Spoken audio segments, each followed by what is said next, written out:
앞으로 다가오는 일정에 대한 선거 방송의 공정성, 그 역할에 대한 이야기를 짚고 싶습니다. 좀 전에 방통위도 그리고 선관위에서도 이에 대한 중요성 동의를 해주셨고요. 선거가 이뤄지게 되면 선거 방송은 유권자가 여론조사 결과를 획득을 하고 후보자 토론회도 보고 전문가들 여러 가지 대담도 만들어지고 민주주의 꽃이라 불린 선거에서 정말 중요한 역할을 담당을 하고 있죠. 다가오는 중요한 선거 때문에요. 저는 선거 방송이 과연 현재 공정한 환경에서 국민께 전달될 수 있을까 깊은 우려가 있고요. 선거 방송 뒤에서 일어나는 일을 오늘 이야기를 좀 하고 싶습니다. 선거 방송은 선거방송심의위원회의 제재를 받게 됩니다. 그렇죠? 그렇습니다. 선방심의가 중징계인 법정 제재 방송사에 내리면 방송사 제허가 재승인 감점 사유까지 되죠. 네. 한마디로 국민들이 보신 선거 방송은 방심위에서 어떻게 마음만 먹으면 컨트롤할 수 있는 구조라고요. 왜냐하면 이 선거 방송을 심의하는 위원회에 대한 조직 그리고 구성은 방심위라는 곳에서 담당을 하고 있어서거든요. 그리고 현재 방심위원장 류희림 위원장은 선방심의원을 작년에 극우 일베 성향의 인물을 임명한 바 있습니다. 아마 기억을 하실 텐데 작년 국정감사에서 공원연 출신의 한정석 선방심의원회 한강작가 노벨상 수상에 대한 폄하, 한글을 세종대왕이 만들지 않았다, 광주 지역 비하, 이렇게 극우적 시각과 부적절한 언행에 대해 지적을 했습니다. 그래서 결국 어떻게 됐죠, 그분은? 그분은 이제 자진 사퇴했죠.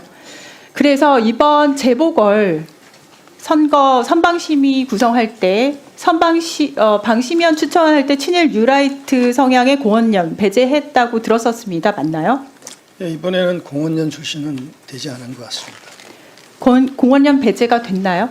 실제로? 공원연 출신의 추천을 받지 않았습니다. 추천을 받지 않았는데 결과적으로 공원연 출신이 몇 명이나 현재 선방심위원으로 들어왔나요?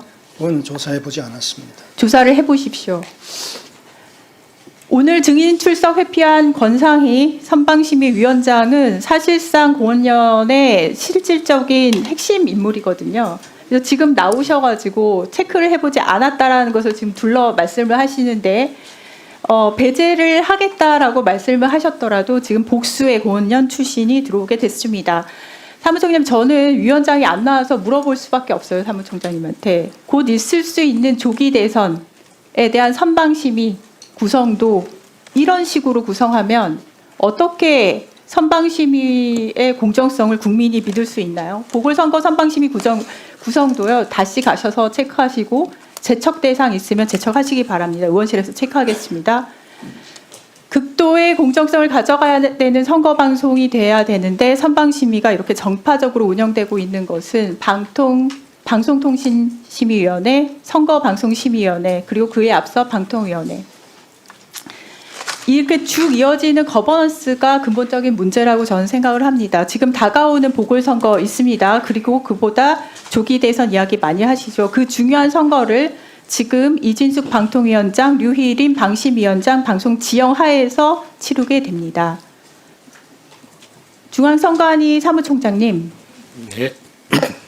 가장 독립적이고 가장 공정한 선거를 지켜야 되는 사명감 가지고 계시는 독립적인 헌법기관 중앙선관위에서는 현재 지금 방금 들으셨듯이 선거방송심의가 이렇게 정파적으로 조직되고 운영되고 있습니다. 이 부분에 대해서 알고 계셨나요?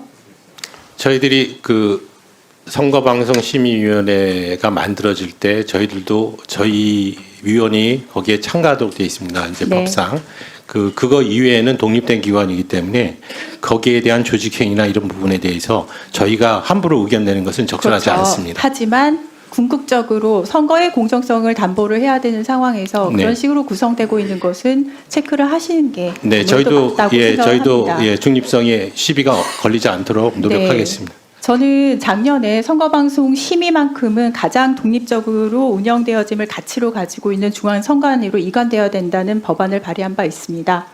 이에 대해서 중앙선관위, 방통위, 방심위 의견 조율이 조금 필요할 것 같고요. 저는 선거방송 심의가 과연 독립성을 가질 수 있는 구조인가 현재 상황에서 논리적으로 전혀 그렇지 않다고 보고요. 이에 대해서 혹시 방통이나 방심이나 좀 좋은 의견을 낼 수 있으면 들을 의향도 있습니다. 동시에 그러한 방송 지형 하에서 치러지게 될 조기 대선에 대한 우려 또한 국민께 전달을 드리고 싶습니다. 시간이 남아서요. 들어가셔도 좋습니다. 강 차관님, TSMC 얘기가 나온대요. 어제 인터넷부터 시작해서 아주 뜨거웠어요. 굉장히 많은 분들이 이재명 대표님 발언에 대해서 쓴소리를 하시는데 저는 그리고 거기에 대한 노편 요청이 저한테 많이 왔는데요. 기본적으로 저는 그 쓴소리에서 논리적으로 맞는 것을 그렇게 찾지는 못했고요. 발목 잡기 쪽에 더 가깝다고 봅니다. 건설적이지 않아요. 저는 TSMC 같은 모델로 가야 된다는 것에 현재 대한민국 상황상 상당히 좋은 처방이라는 것을 이미 밝힌 바 있습니다. 다만 거기에서 빠진 것을 말씀을 드리고 싶어요. 그렇게 정부 투자가 이루어지게 되는 걸로 이야기가 끝나서는 안 되고요. TSMC가 성공했었던 가장 큰 이유 중에 하나는 이미 텍사스 인스트루먼트에서 경력을 쌓은 현장 경험이 정말 풍부한 인사이트를 갖춘 전문 경영인이 있어서였거든요. 그래서 과기정통부는 이 AI 논쟁에서 제일 중요한 것은 결국엔 인력 확보, 그것도 고급 인력 확보라는 것을 인지하시고 이에 대한 총력을 좀 기울여 주실 것을 당부드립니다. 이제 제가 평가할 문제는 아니지만 인력 확보에 대해서는 적극적으로 나서겠습니다. 그 위원님들께 일정 알려드리면